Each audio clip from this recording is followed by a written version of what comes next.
A struggling father, drowning in debt, makes a desperate bet on a worthless, rusted hulk that nobody else would even take for free. He was mocked, called a fool, and risked everything he had left. But deep within its decaying walls, buried under decades of grime and neglect, lay a secret worth over $200 million. A secret that would rewrite his family's destiny and shock the world. This is the incredible true story of resilience, a forgotten past, and a discovery that changed everything. Before we begin, make sure to subscribe to the channel, like this video, and turn on notifications. This helps us bring more inspiring stories like this to you. The weight of rust and regret. The auction hall in the Port of Baltimore was a cathedral of forgotten things, and it smelled like one. The air was a thick cocktail of stale coffee, cheap industrial disinfectant, and the faint metallic scent of despair. For Leo Croft, sitting stiffly in a cracked plastic chair in the back row, each inhale was a reminder of his own precarious place in the world. At 42, the weight of his circumstances was a physical presence, a constant, aching pressure on his shoulders that he carried from the dusty construction site he managed by day to the small, perpetually cluttered kitchen of his Baltimore row house each night. The medical bills for his 9-year-old daughter, Mia, were a tidal wave of paper and fear, and Leo was drowning, one overdue notice at a time. The auctioneer's voice was a monotonous drone, a river of words washing over lots of seized forklifts, abandoned shipping containers, and decommissioned port vehicles. Leo wasn't there by anything. He was there for a single, fleeting moment of potential salvation, a small dry docking repair job he had bid on. It wasn't glamorous work, but it was work. He needed this win. He needed the modest profit margin to keep the wolves from the door for one more month. Then the large screen behind the auctioneer flickered to the final lot. A grainy, washed-out photograph filled the projection, depicting a monstrous, rust-streaked vessel that looked less like a ship and more like a carcass.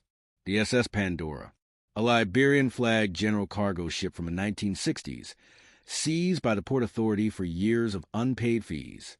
Its hull was a tragic tapestry of blistered red lead paint and black corrosion. Its superstructure leaned slightly, a testament to neglect. The engine, according to the sparse listing, was a solid block of seized metal. The interior, Leo could only imagine, was a haunted palace of rot, mold, and generations of rats. The starting bid for Lot 47 is $1. The auctioneer announced, his tone bored and slightly dismissive. Do I hear $1? Let me be clear. Folks, this is a courtesy listing. She's to be removed from berth 7 within 14 calendar days. Scrap value alone, for what it's worth, is estimated around $40,000. Do I hear $1? A profound silence filled the room, broken only by the hum of the ancient projector and a few derisive snorts from the veterans in the crowd. Come on, Bill, be serious. A voice laden with sarcasm called out from the front. The cost to tow that poisoned relic to a scrapyard up the coast is triple that. She's not an asset. She's a 200-meter liability. You'd have to pay me to take her. Going once, the auctioneer said, his gavel raised. He scanned the room with disinterest. Going twice. A thought, insane and terrifying, erupted in Leo's mind. It wasn't so much a calculated thought as a visceral, desperate impulse. A primal pull. The number echoed in the hollow space of his fear. Scrap value. 40,000. That number, that impossible, mythical number, collided with the image of Mia's next specialist appointment, the one their insurance had flatly refused to cover. The number was a key. It was a lifeline. The auctioneer's hammer began its final descent. Sold for no. $1. The word was out of Leo's mouth before his rational mind could engage the emergency brakes. It wasn't a shout.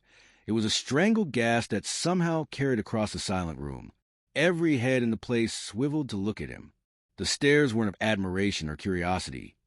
They were looks of pure, undiluted pity and open mockery. He felt a hot flush spread from his collar to his hairline. The auctioneer's hammer froze midair. He peered over his glasses, a faint smirk playing on his lips. I beg your pardon? Do we have a $1 bid from the gentleman in the blue jacket? Leo could only manage a tight, jerky nod. The hammer fell with a definitive crack. Sold to the gentleman in the back for $1 American. You, sir, are now the proud owner of a very large, very expensive problem. Please see the clerk for your paperwork and the rather extensive list of liabilities you had just assumed. The walk to the front of the room felt like a perp walk. The whispers followed him, hissing like snakes in his ears. Gambling with $1. He probably had to borrow. That rust bucket will sink at the dock, and the EPA will own his soul. Some people just can't be helped. His hand trembled as he signed the papers, the pen feeling like a lead weight. The single dollar bill he handed over felt like the last coin he would ever own. He hadn't just purchased a ship. He had willingly shouldered a mountain of unknown costs, an immovable deadline, and the title of the biggest fool in the port of Baltimore. The drive home was a blur of rain-smeared streets and rising panic. The $1 bill of sale sat on the passenger seat, a single piece of paper that felt heavier than the ship itself. He had to tell his wife, Sarah. He had to find a way to explain why he had risked their last shred of financial security on a ghost ship, a symbol of failure that everyone else could see plain as day. He had 14 days before the port's daily fines would begin to accrue, fines that would bury them completely. He had 2 weeks to perform a miracle, to turn a monument to decay into a lifeline for his family. The weight of the rust felt absolute, a monument to failure. The drive home from the port was a slow-motion nightmare. Each stoplight stretched into an eternity. Each turn of the wheels a rotation closer to a conversation Leo dreaded more than any financial ruin. The bill of sale, that single, damning piece of paper, lay on the passenger seat like a live grenade. He could still hear the echoes of the laughter, see the pity in the eyes of the clerks. He had traded his last dollar for the keys to a kingdom of rust. Pulling up to their modest row house, Leo saw the warm glow of the kitchen light through the living room window. Usually, it was a sight that filled him with a sense of belonging, a tiny beacon in the exhaustion of his day. Tonight, it felt like the lights of an interrogation room. He could picture Sarah at the small Formica table, a spread of bills and a calculator before her, her brow furrowed in that particular way it did when she was trying to solve the unsolvable. He found her exactly there, just as he had imagined. Mia was already in bed. Thank God. He couldn't have this conversation with her large, innocent eyes watching. How did it go? Sarah asked without looking up, her finger tracing a line down a hospital statement. Did you get the bid? Leo stood in the doorway, his work boots feeling caked in the grime of the Pandora already. He cleared his throat, a dry, rasping sound. There's been a development. That got her attention. She looked up, her eyes searching his. He saw the hope in them first, a quick, fleeting spark that he was about to extinguish. He walked to the table and placed the bill of sale in front of her, right on top of the overdue notice for Mia's physical therapy. Sarah stared at it. Her eyes scanned the words once, then twice. The confusion on her face was absolute. What is this, Leo? What is SS Pandora, Lot 47? Why does it say $1? I bought it, he said, the words sounding even more absurd spoken aloud in their clean, if shabby, kitchen. You bought what? A part? A container? The spark of hope was fighting for its life, trying to find a logical, positive outcome. The ship, Sarah. I bought the ship. The silence that followed was heavier and more deafening than any he had experienced on the docks. The hope in her eyes didn't just die. It was replaced by a profound, weary disappointment that seemed to shrink her in her chair. She pushed the paper away as if it were toxic. A ship, she repeated, her voice flat, devoid of all emotion. It was worse than anger. So much worse. Leo, we are literally choosing between putting gas in the car and refilling Mia's prescription this week. The mortgage is late, and you bought a ship. She said the word not as a noun, but as a diagnosis, a final confirmation of his insanity. It's scrap, he pleaded, the justification he'd rehearsed in the car now sounding pathetic and thin. There's steel there, a lot of it. If I can break it down myself, get it to a scrapyard, the metal alone is worth $40,000. Maybe more. It's an asset. With what money, Leo? Her question was a needle, sharp and precise, popping the fragile bubble of his desperation. What money do we have to hire a crew? To pay for torches and fuel and a million other things? To rent a barge to haul it? The port said it has to be moved. How? With your pickup truck. Her questions were unanswerable. They hung in the air between them, the incontrovertible evidence of his folly. The night ended not with a fight, but with a devastating silence. They went to bed lying back to back, a frozen, 1,000-mile gap between them in their small bed. The next morning, under a sky the color of dirty dishwater, Leo stood on the pier and truly faced his purchase. In the gray light of day, the SS Pandora was even more monstrous. It wasn't just rusty. It was a leviathan of decay, a skeleton picked clean by salt and time. Up close, the scale of its dereliction was soul-crushing. Gangways dangled uselessly, their metal corroded through. Thick, oily water lapped against a hull that looked paper-thin in places, stained with bizarre colors from decades of leaking chemicals. The smell was overwhelming, a pungent mix of oxidized metal, stagnant salt water, and something else, something faintly organic and rotten that spoke of things dying deep within its belly. Getting aboard required precarious climb up a wobbly extension ladder borrowed from a skeptical but pitying dock worker. "You sure about this, Chief?" the man had asked. "That thing's a death trap." The deck was a treacherous landscape. Every step had to be tested. There were gaping holes that opened into a dark abyss below, some covered with rotten plywood that splintered at a touch. His dream of simply cutting valuable pieces felt ludicrous. The 40,000 in scrap value was a mythical number, a fantasy. It would cost triple that just to make the vessel safe enough to begin the work of dismantling it. For the next 10 days, Leo lived a dual life of futility and silent reproach. He became a familiar, tragic sight on the docks, the fool on the rust bucket. He borrowed tools, spent his last savings on acetylene tanks for a torch and fuel for a generator, and started cutting the most accessible pieces on the deck. Small railings, a broken winch, non-structural pipes. He loaded the meager, twisted pieces of metal into his pickup truck, driving them to a scrapyard for pennies on the dollar he'd imagined. Each day, the port manager would make his way down the pier, a clipboard in hand. 7 days left, Croft. 4 days left. You got a tow company lined up yet? You know the daily fines are $5,000, right? Each night, Leo would return home physically shattered, his clothes smelling of singed metal and despair, to a silent house. Sarah's silence was a heavier weight than any steel beam.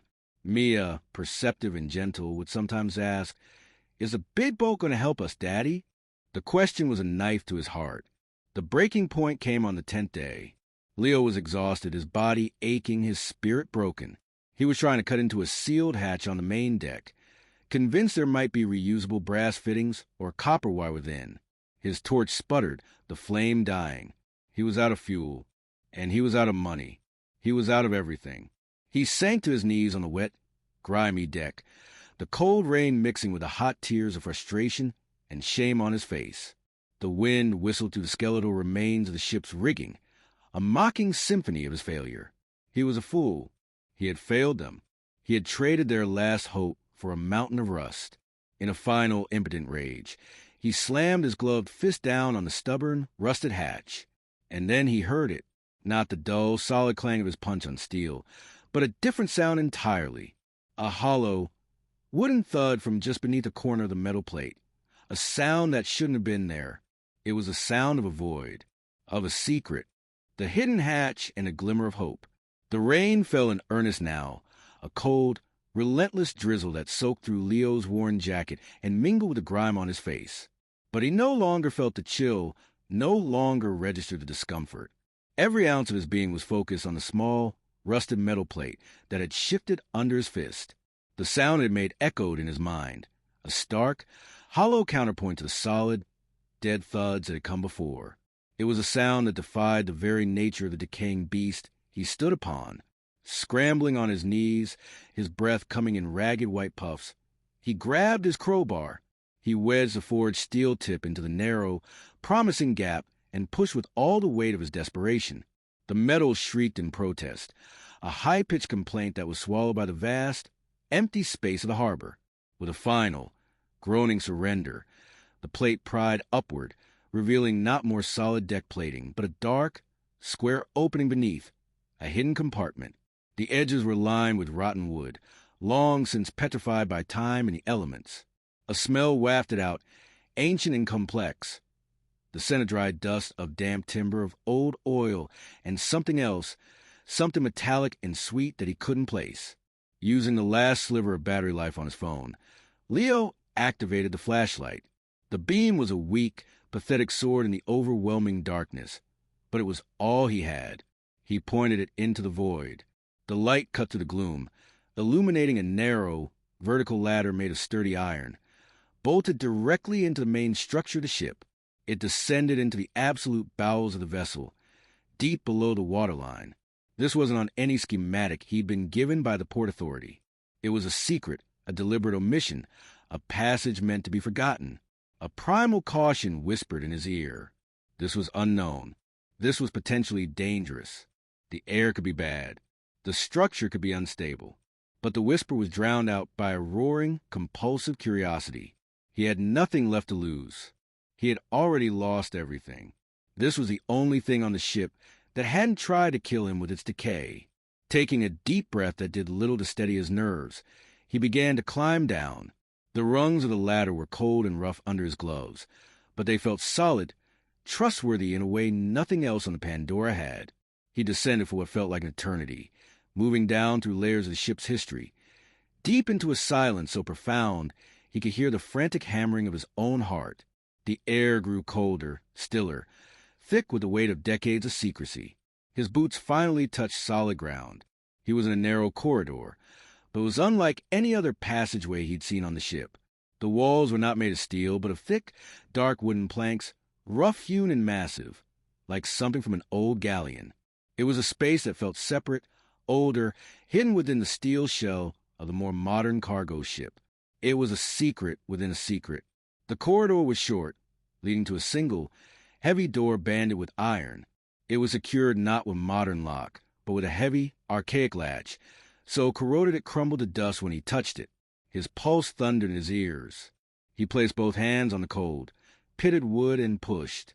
The door swung inward without a sound, as if it had been waiting for him. The beam of his phone light danced across the room, and for several long, disbelieving seconds, Leo's brain simply refused to process the information his eyes were sending it. The small, vault-like room was packed, floor to ceiling, with crates. Some were wooden, their slats splintered and rotting with age. Others were made of sturdy, dark metal, sealed and seemingly impervious to time. One of the wooden crates near the door had split open, its contents spilling onto the floor like a river of forgotten dreams. He took a stumbling step forward, his light shaking. He focused on the spilled contents of the broken crate. He saw a glint of deep, reflective yellow. He knelt, his knees cracking against the cold floor, and reached into the crate. His fingers closed around a heavy, cool, perfectly rectangular bar. He pulled out, wiping away a thick layer of dust and grime with his thumb. It was a gold bar, not a trick, not fool's gold, not a brass fitting. It was solid, impossibly heavy, unmistakable gold. Even in the weak light of his phone, it gleamed with a rich, buttery luminescence. His trembling fingers found raised markings on its surface. He wiped it cleaner, squinting. He could make out a serial number, a fineness rating of .999, and a date, 1967. A sound escaped his lips, a half-gasp, half-sob. He dropped the bar as if it had burned him, then immediately snatched it back up, terrified it would vanish. He swung his phone light around the room, the beam jerking wildly. There were dozens of crates. Hundreds. He lunged for another wooden box, prying at the lid with his bare hands. This one was filled with clear plastic tubes, and inside each tube, catching the light and fracturing it into 1,000 dazzling sparks, were what looked like flawless, brilliant-cut diamonds. Another metal crate had its lid slightly ajar. He shone the light inside. It was packed with dense stacks of currency, bundled in paper straps, though the edges of some bills had molded into a soft, dark pulp. He wasn't just rich. He was standing in the center of fortune so vast it was incomprehensible. This was no ordinary stash. This was wealth on a sovereign level. The Pandora wasn't a worthless hulk. It was a treasure chest, a time capsule of unimaginable value. The 40,000 he had dreamed was a single grain of sand on this beach of riches. The weight of his discovery was a physical force, pressing down on him, stealing the air from his lungs. Then, as the initial blinding wave of shock began to recede, a new, cold terror seeped into its place. This kind of money, it never came alone. It came with a history. It came with owners. It came with danger. Who did this belong to? A government? A cartel? A long-dead tycoon? Why was it hidden here in this forgotten tomb within a ship? And most terrifying of all, were they still out there? The man who had been a struggling dad, a laughingstock, was gone. In his place was a keeper's secret worth $1 million. And that secret felt less like a blessing and more like a target painted directly on his chest, and on the chest of everyone he loved. A fortune with a price tag. Leo sat in the absolute darkness of what felt like an eternity, the cold of the metal floor seeping through his jeans, the weight of the gold bar in his lap, an anchor to a new, terrifying reality. The initial, heart-stopping euphoria had been a flash flood, overwhelming and glorious.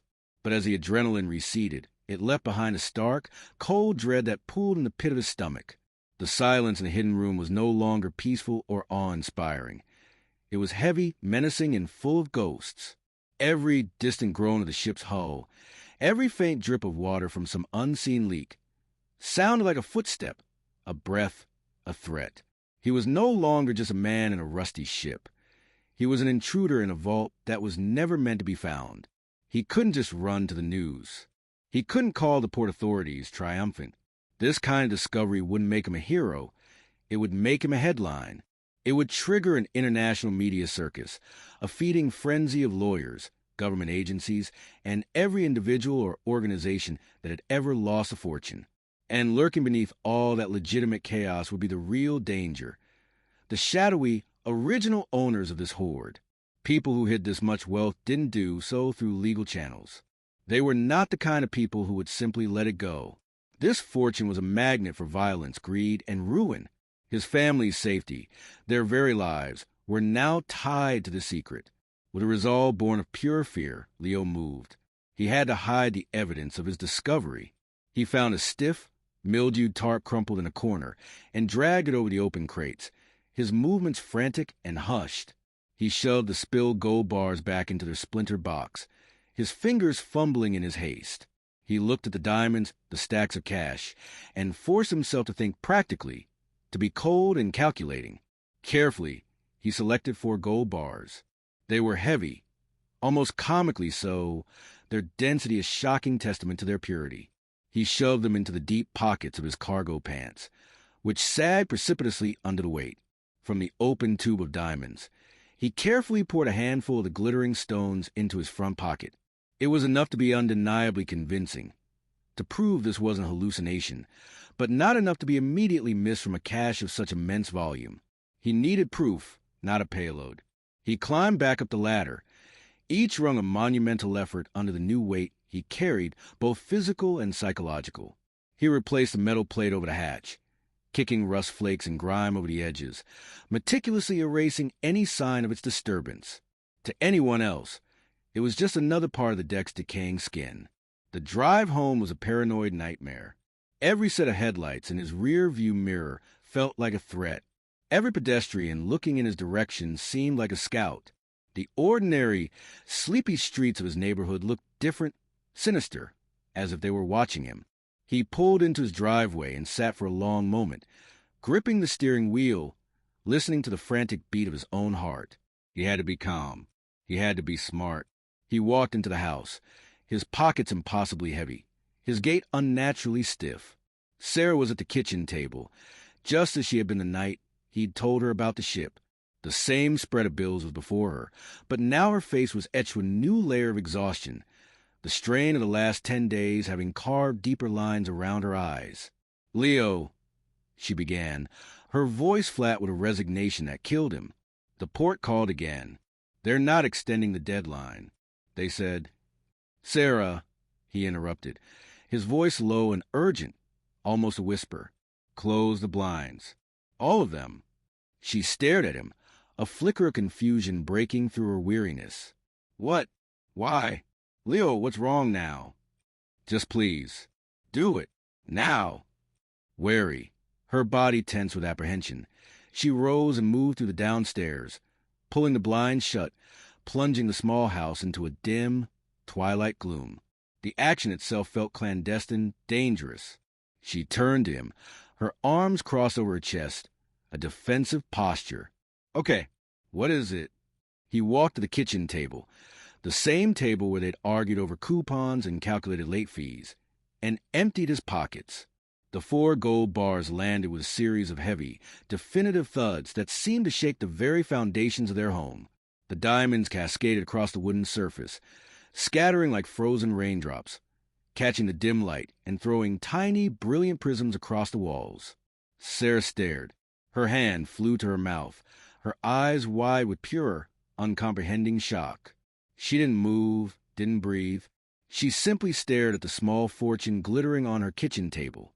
Slowly, as if in a trance, she reached out and picked up one of the gold bars. Her arm dipped with its unexpected weight. She turned it over, her fingers tracing the stamped numbers, the faint, official-looking insignias. What is this?" she whispered, her voice trembling. "Leo, is this real?" "It's real," he said, the story pouring out of him in a hushed, frantic torrent. The hidden hatch, the wooden corridor, the iron-bound door, the room full of crates. "There's more, Sarah, so much more. It's not just this. There are boxes full of these, and diamonds, and cash. It's worth more money than we can even imagine." The transformation on her face was instantaneous and breathtaking. The weight of the world, the years of worry and fear, seemed to evaporate. A laugh burst from her, a sound of pure, unadulterated joy and relief that they hadn't heard in that house for a decade. "Mia," she cried out, tears streaming down her face. "We can get her the best doctors in the world. We can pay everything. We're saved, Leo. We're saved." She threw her arms around him, laughing and crying into his shoulder. But Leo held her stiffly, his body rigid with the anxiety that still coursed through him.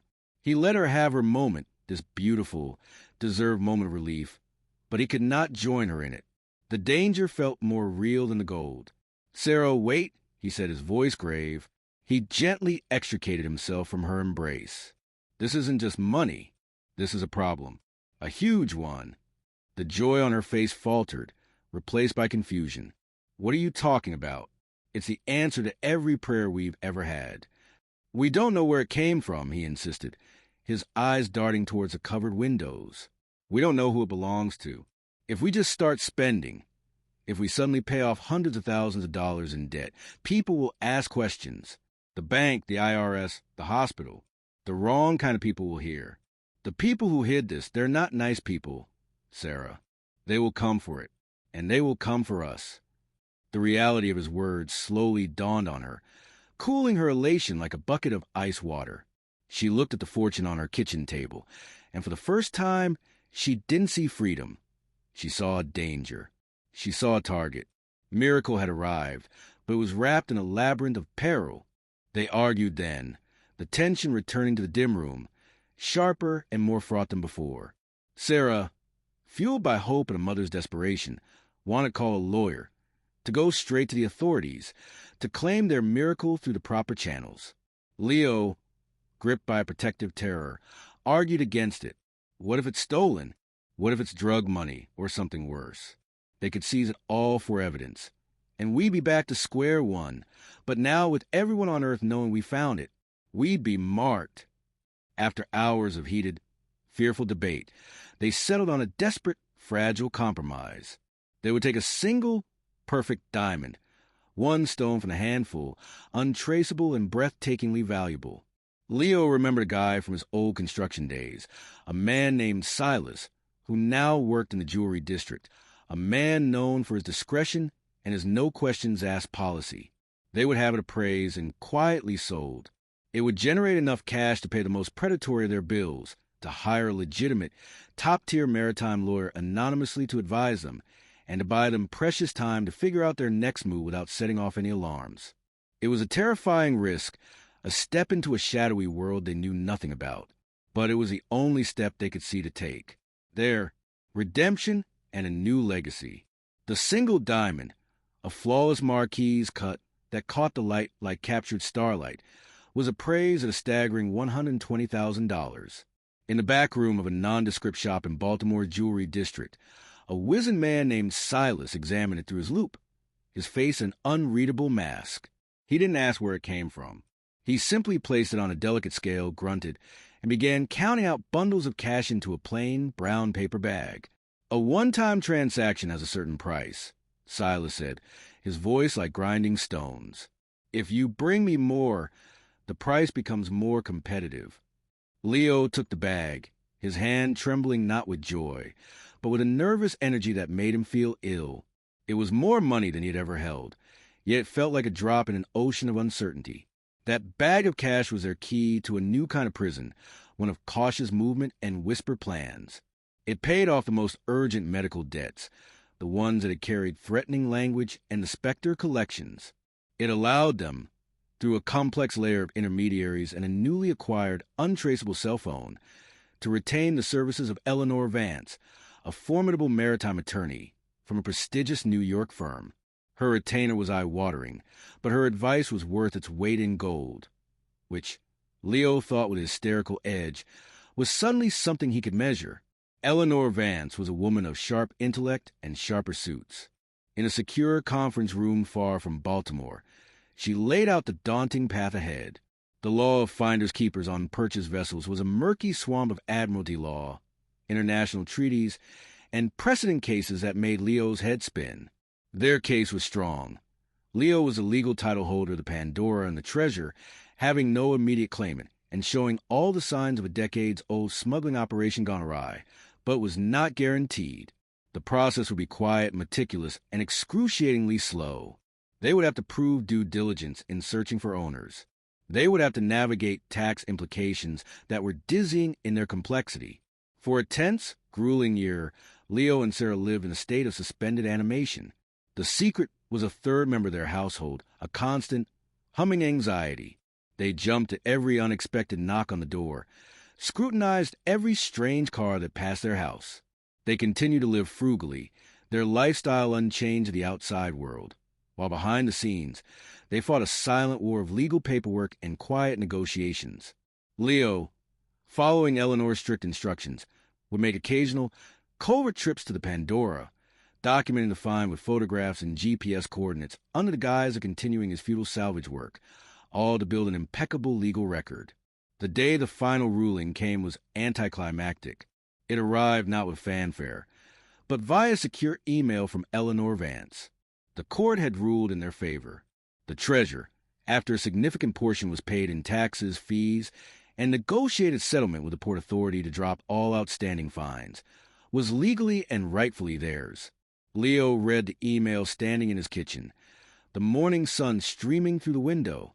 He showed it to Sarah. There were no screams of joy, no triumphant shouts. They simply held each other, tears of relief and sheer exhaustion streaming down their faces. The weight, the constant, grinding fear, finally began to lift. Their first act was not to buy a sports car or a mansion. Their first stop was the children's hospital.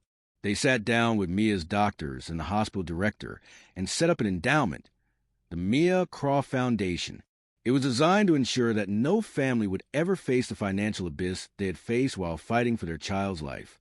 It was their anchor, their way of tethering this unbelievable fortune to something real, something good. They bought a new house, not a sprawling estate, but a beautiful, secure home on a quiet piece of land with view of the water, chosen for its peace and its privacy. Leo didn't retire.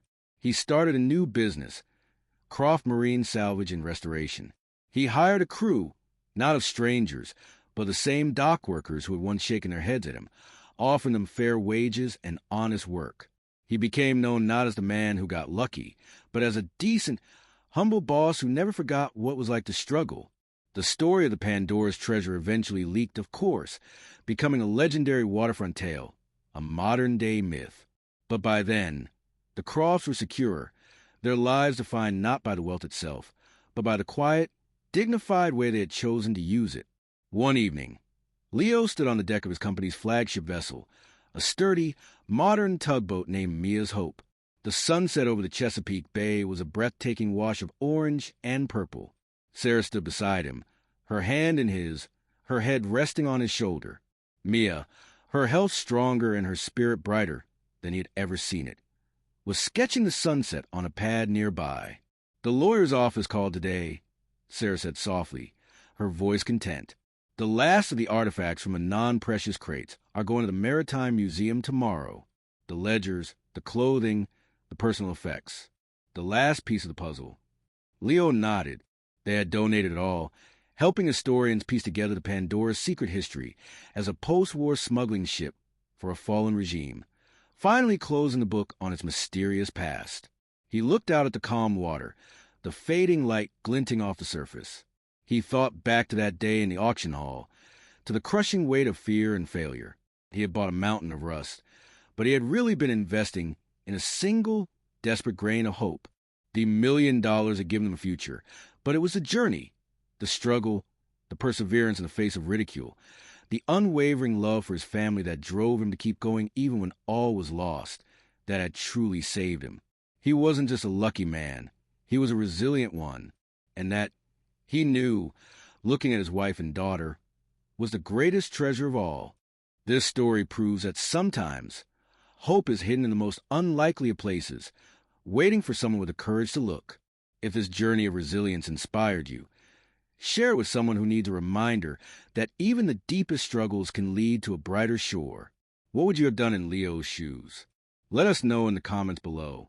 And don't forget to subscribe and turn on notifications for more stories of everyday people overcoming incredible odds. Until next time,